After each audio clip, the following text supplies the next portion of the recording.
భారతదేశం మొత్తం మీద ఇష్టకామేశ్వరి అన్న మాట లేదు. ఒక్క శ్రీశైలంలోనే ఇష్టకామేశ్వరి ఉంది. ఆవిడ్ని దర్శనం చేయడం అంత తేలిక విషయం కాదు. ఏ కారు వెళ్ళదు. శ్రీశైల క్షేత్రంలో ఉన్న కొన్ని జీపులు మాత్రమే వెళతాయి. అది కూడా గుండెదిట ఉన్న వాళ్ళైతేనే వెళ్ళగలరు. మీరు ఆ ఇష్టకామేశ్వరి దేవాలయానికి వెళితే ఇవాళ ఆలయం శిథిలమైపోయింది. శిథిలమైపోయి చిన్న గుహ ఉన్నట్టుగా ఉంటుంది. అందులోపలికి వెళ్లి అమ్మవారిని చూస్తే చతుర్భుజి అమ్మ 4 చేతులతో ఉంటుంది. 2 చేతులతో వైష్ణవ సంప్రదాయంలో లక్ష్మీదేవి ఎలా తామర మొగ్గలు పట్టుకుంటుందో అలా తామర మొగ్గలు పట్టుకుంటుంది. కింద 2 చేతుల్లో ఒక చేతితో రుద్రాక్షమాల పట్టుకుంటుంది, ఒక చేతిలో శివలింగాన్ని పట్టుకుని యోగిని స్వరూపంలో ఉంటుంది. ఇప్పటికీ పెద్దలు చెప్తారు కామేశ్వరి అని పిలవడానికి సాధారణంగా తంత్రంలో కామేశ్వరి స్వరూపం ఎలా ఉంటుందని చెప్తామో అలా లేదు కదా. ఇక్కడ కామేశ్వరి 8 చేతులతో ఉంటుంది. ఈవిడ అలా లేదుగా. పైగా కామేశ్వరి కామేశ్వర అంటాం కదా, ఆ రూపం కాదు. మరి ఇష్టకామేశ్వరి అన్నది లేదు. మరి ఎందుకు వచ్చింది ఈవిడ? ఎందుచేత అంటే శ్రీశైలానికి ఒక్కదానికే ఓ లక్షణం ఉంది.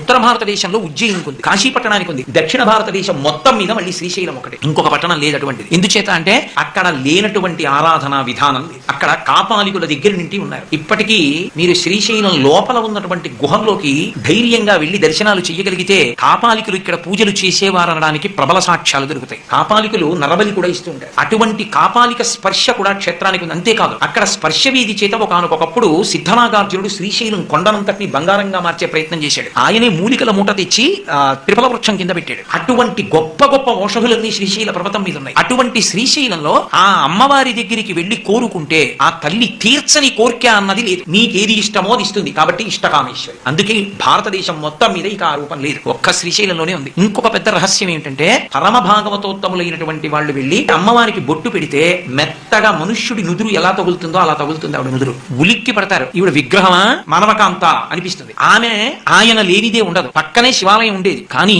ధూర్తులు శివలింగాన్ని కూడా పెళ్లగించేశారు. ఆ ప్రదేశంలో ఇప్పటికీ పెద్ద గొయ్యి ఉంటుంది. అసలు ఇంకొక పెద్ద చమత్కారం ఏంటంటే అక్కడ ఉండేదంతా చించు. ఎవ్వరూ నాగరికులు ఉండరు. మీరు అక్కడికి వెళ్లి కొంచెం కళ్ళు మూసి కూర్చుంటే సెలయేళ్ల ప్రవాహం చేత మీకు ధ్యానమునకు అత్యంత యోగ్యమైనదిగా ఉంటుంది. అక్కడ ఉండే చించుల్ని మీరు సంతోషంగా వాళ్ళని పలకరించి మాట్లాడితే వాళ్ళు తమ విలువిద్య విన్యాసం మీకు చూపిస్తారు. అటువంటి ఇష్టకామేశ్వరి దేవాలయం ఒక్క శ్రీశైలంలోనే మీరు చూడగలరు.